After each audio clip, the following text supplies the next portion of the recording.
अस्सलाम वालेकुम and welcome to online class. तो आज हमारा तीसरा लेक्चर है। अच्छा, इसमें जो बात आपको थोड़ी सी करनी है ऑनलाइन क्लासेस के हवाले से। आज शायद हमारी आखिरी क्लास हो ऑनलाइन। तो लेकिन ये है कि फ्यूचर में आपको तैयार किया जा रहा है कि इस तरह की सिचुएशन शायद दोबारा भी हो सकती है। मे बी जैसे खुदा ना करे कि जैसे कोरोना का कोई इशू बना था, इस तरह मौसम जो है वो भी काफ़ी बदल रहे हैं। तो नेक्स्ट टाइम हमने ऐसे ही अपने टाइम को यूटिलाइज करना है।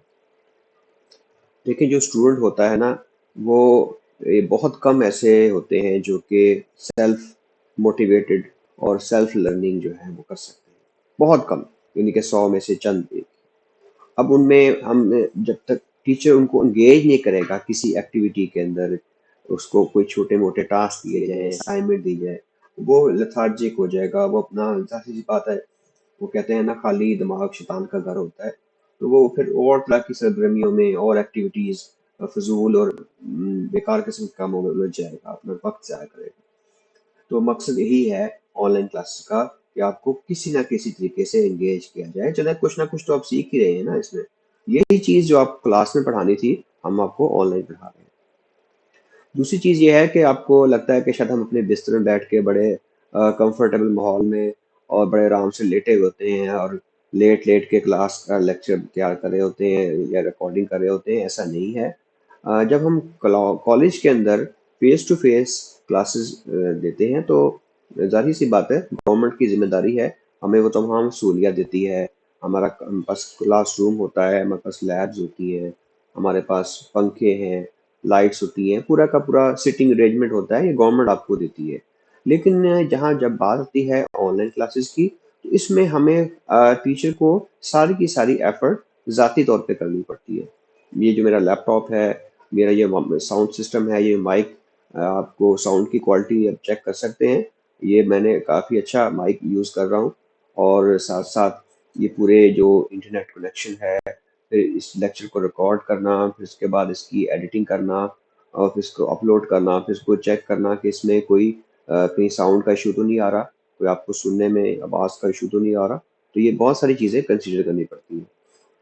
अच्छा, चलें, ये तो खैर बात होगी थोड़ी सी। अ, हम आगे कंटिन्यू करते हैं। सीपीयू के बारे में हम बात कर रहे हैं, तो सीपीयू का अगला जो टॉपिक है वो है पाइप लाइनिंग। वैसे तो ये जो बाकी कोर्सेज होते हैं, like BS math, physics, chemistry में इस टॉपिक को स्किप किया जाता है क्योंकि ये उनके सिलेबस का हिस्सा नहीं है। ये थोड़ा सा एडवांस टॉपिक में आ जाता है।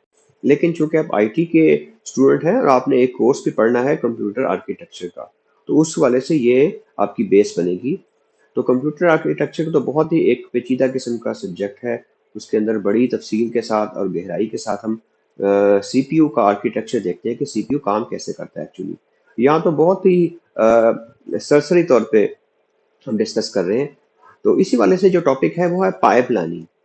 तो पाइप लाइनिंग भी एक सीपीयू की परफॉर्मेंस की इम्प्रूवमेंट करने की एक टेक्निक है। इसमें क्या होता है, is a technique in which CPU fetch the next instruction before it completes the machine cycle for the first instruction. अब इसको थोड़ा सा मैं एक्सप्लेन कर दूं, इस बात का मतलब क्या है। मैंने आपको पिछले लेक्चर में ये बताया था कि कंप्यूटर के अंदर जो भी एक्टिविटी होती है, लो लेवल में आप कंप्यूटर में जो काम कर रहे हैं, आपके लिए एक आपकी रोजमर्रा की रूटीन का टास्क है, जिसमें आप कोई वर्ड प्रोसेसिंग कर रहे हैं, आप इंटरनेट पर सर्फिंग कर रहे हैं, यूट्यूब देख रहे हैं। लेकिन for the CPU it's just like math. Computer जो होता है वो हर टास्क को एक मैथमेटिकल नोटेशन में परफॉर्म करता है। आपको शायद इस बात पे यकीन ना आए, लेकिन हकीकत में ऐसा ही होता है। मैंने आपको एक गाड़ी की मिसाल दी थी कि गाड़ी में पूरे का पूरा प्रोसेस जो है वो गाड़ी का चलना बुड़ना, लाइटें चलना, एसी चलना, गाड़ी का हीटर चलना, गाड़ी का साउंड सिस्टम चल रहा है, हर चीज की बैटरी चल रही है। आप ट्रेवल कर रहे हैं from point A to point B. लेकिन लो लेवल में क्या हो रहा है, just it's a movement of piston. तो मॉडर्न कंप्यूटर में क्या होता है कि पहले यह था कि मैं आपको ना थोड़ा सा मैथमेटिकल नोटेशन में इसको एक्सप्लेन करता हूँ।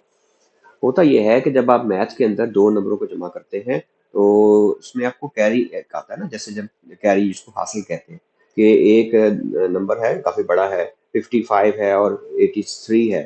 तो अब इनको जमा करेंगे तो जाहिर सी बात है राइट साइड से आप इसको एडिशन शुरू करते हैं, और उसमें क्या होता है कि जो कैरी होता है वो नेक्स्ट पे जाएगा, उसके बाद उसको ऐड करेगा कैरी के अंदर, फिर वो नेक्स्ट पे जाएगा, फिर इस तरह जो एडिशन का अमल है वो स्टेप बाय स्टेप होता है। अब होता यह है कि जब तक आपने पहले राइट मोस्ट साइड पे जो एडिशन हो रही है, मैं आपको थोड़ा सा ना पेंट के अंदर भी या वर्ड में आपको एक्सप्लेन कर दूं ताकि ज़्यादा क्लियर हो जाए। अब ये एक मिसाल देखें, मैं एक नंबर ऐड करने की कोशिश कर रहा हूँ, तो जूम कर देते हैं।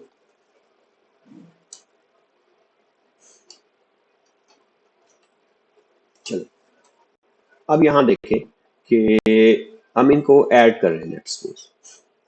तो मैंने कहा जैसे बताया ना, कंप्यूटर में भी एडिशन ही होती है एक्चुअली। अब यहाँ देखें, इन नंबरों को जब जमा करेंगे 6 और 7 को, जाहिर सी बात है एडिशन भी राइट साइड से शुरू होती है। अब यहाँ से इसको जमा करेंगे तो ये भी जमा कैसे होगा, 6 + 7 = 13, तो 3 लगा और 1 कैरी हुआ। अब ये देखें, ये जो एडिशन का प्रोसेस है, ये जो एडिशन होनी है, ये कब तक नहीं हो सकती, जब तक ये नहीं होगा। ये तो दो नंबर है, अगर हम नंबर को बढ़ा देते हैं, ये नंबर थोड़ा सा बड़ा हो गया, तो अब यहाँ क्या है, ये जो एडिशन है ये कब तक नहीं होगी, जब तक ये नहीं होगा, और ये कब तक नहीं होगा, जब तक ये नहीं होगा। बात समझ गए? तो हो क्या क्या है कि ये वेट करता रहेगा कि जब तक पीछे से कैरी आएगा तो फिर मैं एडिशन करूंगा। इससे आपके जो सीपीयू है वो तो बहुत ही हाईली एफिशिएंट होता है, वो तो कहता है मुझे तो इंस्ट्रक्शन दो ट्रिलियंस मिलियंस और बिलियंस के अंदर, लेकिन यहाँ तो एक इंस्ट्रक्शन के इंतजार में वो बैठा रहेगा कि जब तक ये एडिशन नहीं होगी हम आगे नहीं जाएंगे। तो होता क्या है कि ये जो है वो, ये जो प्रोसेस है वो बिफोर टाइम पहले ही कर लेता है। मैं आपको ना इसकी तफसील में नहीं जाऊंगा, ये बहुत एडवांस टॉपिक है। अभी आप अगर मैं इसकी तफसील में गया तो ये कैसे होता है, it's beyond the scope of this subject. जब हम कंप्यूटर आर्किटेक्चर पढ़ेंगे तो वहां पूरी तफसील के साथ आपको समझाएगा, लेकिन फिलहाल सिर्फ आपके समझाने के लिए मैं आपको ये थोड़ा सा वजाहत कर दूं कि जस्ट फॉर योर कॉन्सेप्ट कि करता क्या है, वो कैसे करता है, हमारा फिलहाल मतलब नहीं है, मकसद नहीं है इस कोर्स का। लेकिन सिर्फ आपको ये बता दूं कि इसके पास एक ऐसी टेक्निक है कि वो इस कैरी के आने से पहले ही ये एडिशन कर चुका होगा।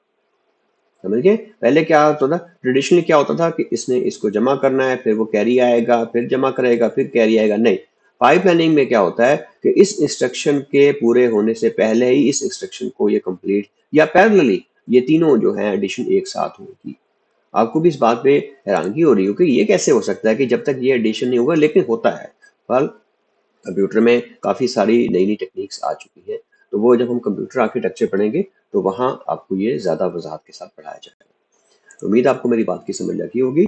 तो कहता है modern computer use pipe planning technique to process multiple instruction at same time and it results in faster processing and increase the performance of CPU. तो इसमें ये होता है कि डेफिनेटली आपके कंप्यूटर की जो परफॉर्मेंस है वो बढ़ जाती है, उसकी एफिशिएंसी बढ़ जाती है। तो इसमें क्या है कि आगे कहता है कि without pipelining the processor fetch decode execute and store only one instruction at a time. लेकिन जब तक वो अगली इंस्ट्रक्शन नहीं आएगी, आप पिछली इंस्ट्रक्शन का आपको जब तक आउटपुट नहीं मिलेगी, आप नेक्स्ट इंस्ट्रक्शन जो है वो नहीं चला सकते। तो सीपीयू को वेट करना पड़ता है जब तक सारी चारों इसकी चारों स्टेजेस जो है वो कंप्लीट नहीं होती। लेकिन पाइप प्लानिंग की वजह से ये प्रोसेस जो है ज़्यादा एफिशिएंट हो जाता है। तो यहाँ थोड़ा सा उसने इलेबोरेट किया हुआ है कि एक सीक्वेंस में जब चलेगा तो फेच डिकोड एग्जीक्यूट स्टोर। अब क्या है कि ये देखें, पहली इंस्ट्रक्शन है जब तक ये इंस्ट्रक्शन कंप्लीट नहीं होगी अगले का साइकिल शुरू नहीं होगा। पाइपलाइनिंग के साथ क्या हो रहा है, यहाँ फेच डिकोड एग्जीक्यूट स्टोर, उसी दौरान जो इंस्ट्रक्शन 2 है वो स्टेज पे है, इसी दौरान इंस्ट्रक्शन 3 जो है स्टेज पे है, इसी दौरान इंस्ट्रक्शन 4 जो है स्टेज पे है। तो चारों की चारों इंस्ट्रक्शन जो हैं वो पैरेलल चल रही हैं। ये नहीं हो रहा कि दोनों दो दो इंस्ट्रक्शन एक ही स्टेज पे होंगी, ये स्टेज 1 पे है, ये स्टेज 2 पे है, ये स्टेज 3 पे है। तो पैरेलल तीनों की इंस्ट्रक्शन को हम या चारों इंस्ट्रक्शन को एक साथ चला रहे हैं।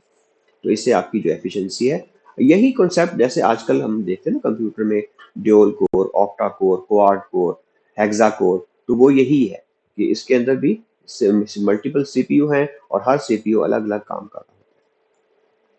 नेक्स्ट टॉपिक देखते हैं रजिस्टर्स का। देखिए ये जो सारी चीजें हम पढ़ रहे हैं ना, फिलहाल सरसरी तौर पे पढ़ रहे हैं। मैंने जैसे बताया कि कंप्यूटर आर्किटेक्चर का पूरा कोर्स होगा, बहुत ही तफसील के साथ हम उसको पढ़ेंगे इनके इनसाइड द सीपीयू। अच्छा, रजिस्टर्स क्या होता है? देखें, जिस तरह कंप्यूटर की एक मेमोरी होती है, रैम होती है, आगे तफसील से पढ़ेंगे इसके बारे में, तो सीपीयू को भी थोड़ी सी स्टोरेज चाहिए। अब ऐसे मिसाल है कि आपको अगर मैथ का कोई काम करने को दिया जाता है कि आप मैथ का कोई सवाल हल करें, तो जाहिर सी बात है आप जुबानी तो हल नहीं कर सकते। इसके लिए भी आपको रजिस्टर की जरूरत पड़ती है, कॉपी है जिस पे आप जमा तफरीक ज़र तकसीम करते हैं। तो इसी तरह कंप्यूटर को भी कोई मैथमेटिकल काम करने के लिए, वो कोई हासिल जमा है या कोई कैरी हो रहा है या कोई काउंटिंग हो रही है, तो उसके लिए आपको सीपीयू को रजिस्टर की जरूरत पड़ती है। जैसे आप काउंटिंग करते हैं, नमाज के बाद जब तस्बीह करते हैं, तो आप उंगली पे या काउंटर पे कर रहे होते हैं। तो कंप्यूटर भी जब काउंटिंग करता है तो उसको भी एक रजिस्टर की जरूरत पड़ती है कि वो काउंटिंग के किस स्टेज पे है। जब आप दो नंबरों को मल्टीप्लाई करते हैं तो कैरी आप एक साइड पे लिख देते हैं। तो कंप्यूटर भी जब मल्टीप्लाई करेगा तो कैरी कहाँ रखेगा, उसके लिए भी एक रजिस्टर की जरूरत पड़ती है। तो कहता है कि register is a small high speed memory in side CPU.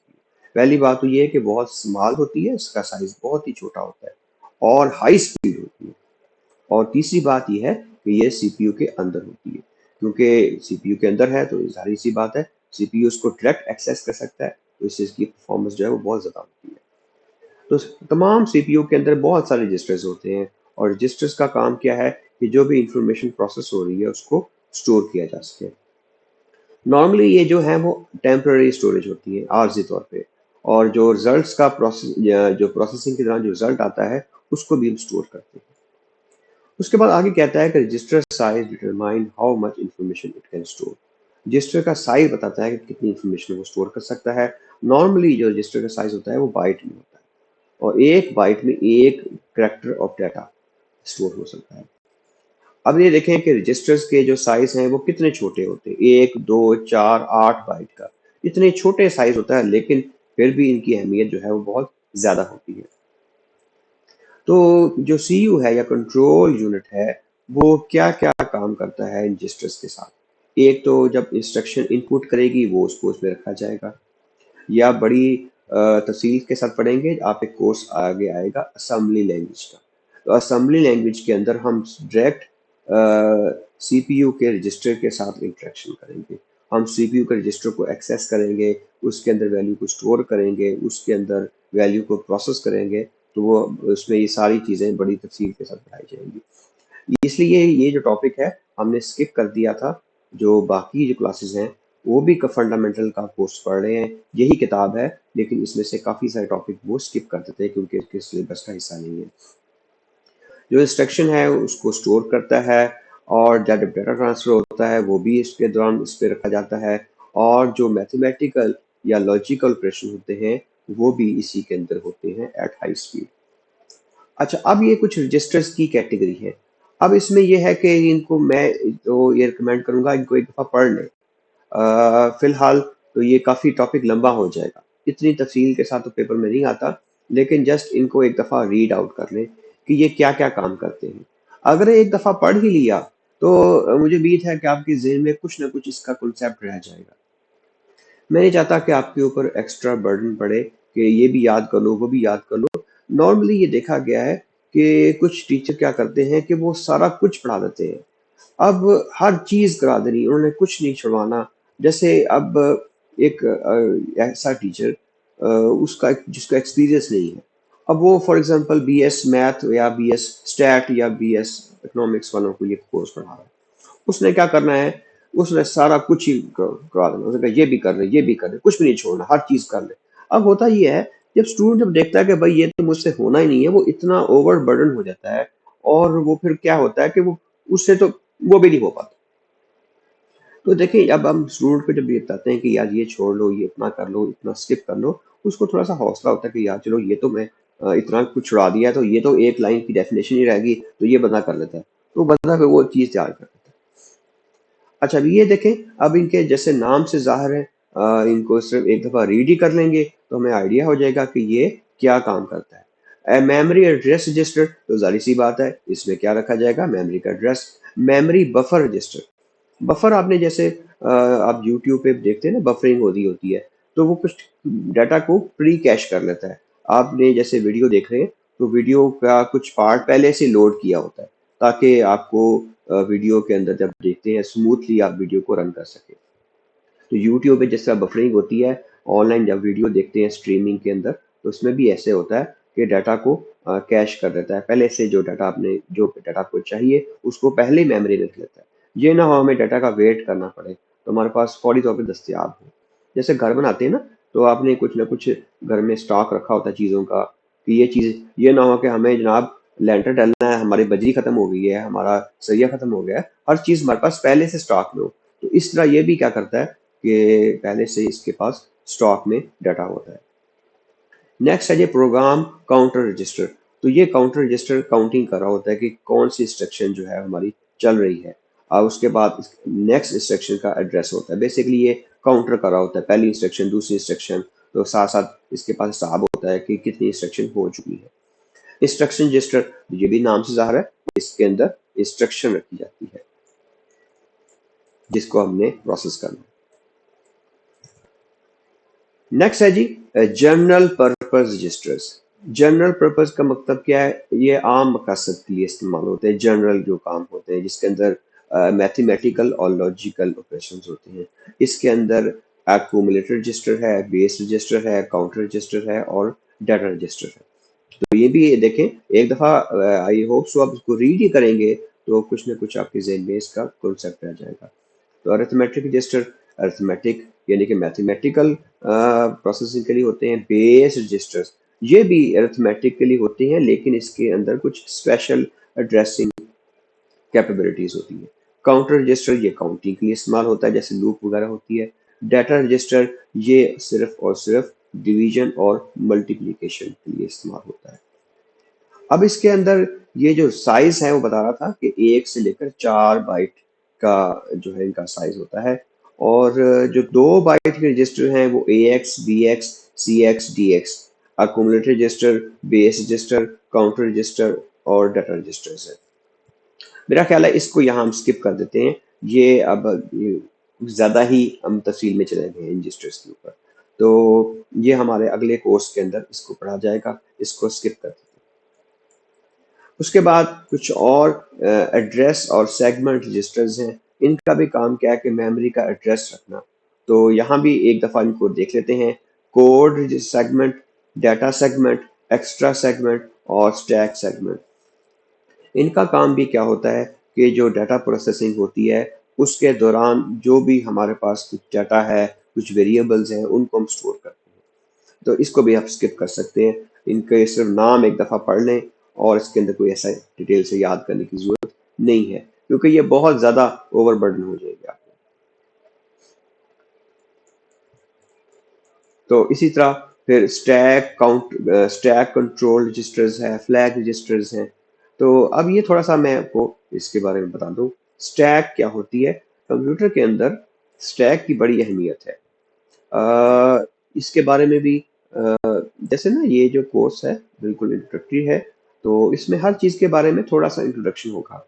लेकिन आप एक कोर्स आएगा डाटा स्ट्रक्चर का, तीसरे या चौथे सेमेस्टर में, उसमें तो स्टैक को पूरा हम प्रोसेस करेंगे। स्टैक क्या होती है? एक मेमोरी या एक स्टोरेज की एक टेक्निक है डाटा को स्टोर करने की। और इस टेक्निक में क्या होता है, लास्ट इन फर्स्ट आउट, ये एक तरतीब चल रही होती है। यानी कि जो आइटम आपने सबसे आखिर में डाला है वो सबसे पहले निकल जाएगा, वो तरतीब उलट जाती है।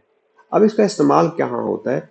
आप हैरान होंगे कि कंप्यूटर के अंदर जो हम एक मैथमेटिकल ऑपरेशन करते हैं, जैसे 5 ज़रब 3 जमा 2 नफी 7 तकसीम 6, इस तरह की एक लंबी सी सीरीज हम लिखते हैं ना, तो उसको जब हल करता है, उसको हल करने के लिए वो स्टैक का इस्तेमाल करता है। अब स्टैक का इस्तेमाल कैसे करता है कि आपको तो पता है कि सबसे पहले मैथ के अंदर जो है वो डीमास का एक प्रिंसिपल फॉलो होता है। अगर एक बहुत लंबी सी इक्वेशन है जिसमें जमा तफरीक ज़रब तकसीम वगैरह हो रही है, तो आपको तो पता है ना कि सबसे पहले एडिशन डिवीजन होती है, फिर मल्टीप्लिकेशन, फिर एडिशन, फिर सब्ट्रैक्शन या फिर ब्रैकेट वाला अमल एंड सो ऑन। तो कंप्यूटर को कैसे पता लगेगा कि हमने कौन सा अमल पहले करना है? उसको तो नहीं पता जमा तफरीक ज़र तकसीम बे पहले होती है, उसके लिए फिर वो स्टैक का इस्तेमाल करता है। वो स्टैक के अंदर आइटम को डालता जाएगा फिर निकालता जाएगा। तो इसको बड़ी तफसील से हम आगे पढ़ेंगे। हम स्टैक को इम्प्लीमेंट भी करेंगे। हम एक एक्सप्रेशन है मैथ का, उसको सॉल्व कैसे करते हैं वो भी इसके थ्रू करेंगे, बड़ी तफसील के साथ ये आएगा। फ्लैग रजिस्टर्स ये कुछ कंडीशंस के लिए इस्तेमाल होते हैं। फ्लैग जैसे कोई zero flag, carry flag, parity flag, sign flag, overflow flag, तो ये कुछ सिंबल्स के लिए इस्तेमाल करते हैं। चलें आगे। Processor cooling. तो कंप्यूटर का जो सीपीयू है ये सबसे ज़्यादा हॉट पार्ट होता है, इवन कि इसका सम टाइम टेम्परेचर 100 डिग्री तक भी पहुंच जाता है। आप इस पे बड़ी आसानी के साथ अंडा फ्राई कर सकते हैं। अगर इसके ऊपर ये कूलिंग ना हो तो ये 1 सेकंड के अंदर जल जाए। बाज़ का ये होता है कि इसमें कोई डस्ट आ जाती है या कोई ब्लॉक हो जाता है या ये फैन अगर बंद हो जाए किसी वजह से, तो ये जो आपका सीपीयू है ये फौरी तौर पे ख़राब हो सकता है। तो इसलिए कंप्यूटर को टाइम टू टाइम इसकी क्लीनिंग होनी चाहिए, इसको ब्लोअर के साथ साफ करना चाहिए। अब यहाँ देखें ये सीपीयू है, इसके ऊपर एक हीट सिंक लगा हुआ है। ये एक मेटल का एक पूरा पार्ट होता है और इसका मकसद क्या होता है कि इसका सरफेस एरिया बढ़ाना। यानी कि चीज़ तो छोटी सी है लेकिन इसको एक्सपेंड करेंगे तो ये बहुत बड़ी हो जाएगी और इसके ऊपर फैन लगा होता है ताकि फर्दर कूलिंग होती रहे। तो ये कंप्यूटर जो हाई परफॉर्मेंस कंप्यूटर होते हैं उसमें तो काफ़ी बड़े बड़े फ़ैन लगे होते हैं। इवन के कुछ कंप्यूटर में लिक्विड कूलिंग सिस्टम भी होता है, वो तो और भी ज़्यादा एफिशिएंट हो जाता है। तो ये तो एक हर कंप्यूटर का पार्ट होता है। अब ये देखें जो मोबाइल होते हैं उसमें भी सीपीयू होता है, लेकिन उसमें कूलिंग की ज़रूरत नहीं पड़ती। हालांकि आपने देखा होगा कि मोबाइल में आप कोई हैवी काम करते हैं गेमिंग वगैरह तो वो भी गर्म हो जाता है। तो उसके लिए यह ज़ाहिर सी बात है उसमें फ़ैन तो लग नहीं सकता। तो उसके लिए फिर वो जो सीपीयू होता है वो बड़ा लाइट वेट सा होता है। वो सीपीयू ऐसा होता है कि वो बहुत हैवी काम के लिए बना नहीं होता। वो इतना गर्म नहीं होता कि आपको फ़ैन की ज़रूरत पड़े। तो इसके साथ साथ ये आजकल ये भी आते हैं लैपटॉप के लिए एक्स्ट्रा कूलिंग पैड होते हैं। तो जो लोग लैपटॉप पे हैवी काम करते हैं गेमिंग का, उसके लिए फिर अगर आप किसी गर्म इलाके में रहते हैं तो वैसे तो लैपटॉप में भी फ़ैन होते हैं, लेकिन इस कूलिंग पैड से एक्स्ट्रा कूलिंग भी आपको मिल जाती है। तो इसमें ये यूएसबी के अंदर लगा दें, लैपटॉप के नीचे इसको लगा दें। वैसे तो मैं तो रिकमेंड नहीं करता क्योंकि देखें जो कंपनियां बनाने वाली हैं वो इतनी बेवकूफ़ नहीं है जिन्होंने लैपटॉप डिज़ाइन किया है। अगर आप इसकी इस्तात से इसकी कैपेसिटी से ज़्यादा काम लेंगे तो वो तो ज़ाहिर सी बात है ज़्यादती है। अगर आप ये कूलिंग फैन लगाएंगे तो इससे क्या होगा कि इससे आपके लैपटॉप में डस्ट जानी शुरू होगी आहिस्ता आहिस्ता, और वो डस्ट जो है वो जमा होते होते उसके अपने फैन को बंद कर देगी। तो मैं तो ज़्यादा तौर पे इसको रिकमेंड नहीं करता। लैपटॉप को हमेशा खुली और किसी ऐसी जगह पे रख के इस्तेमाल करें जहाँ नीचे से हवा क्रॉस होती है। किसी अगर आप गोद में रखते हैं या बिस्तर पे रखते हैं तो इसके लिए लाजमी नीचे को गत्ता या ऐसी अ, हमवार सतह जिसके ऊपर रखा जा सके ताकि थोड़े से ना इसकी जो नीचे कूलिंग पैड है या नीचे जो हवा का जहाँ से इन इन होती है, इनलेट होता है वो ब्लॉक ना हो। तो ये आपने इस चीज़ का ख्याल रखना है। चलें आज का यहाँ लेक्चर एंड करते हैं and see you next time.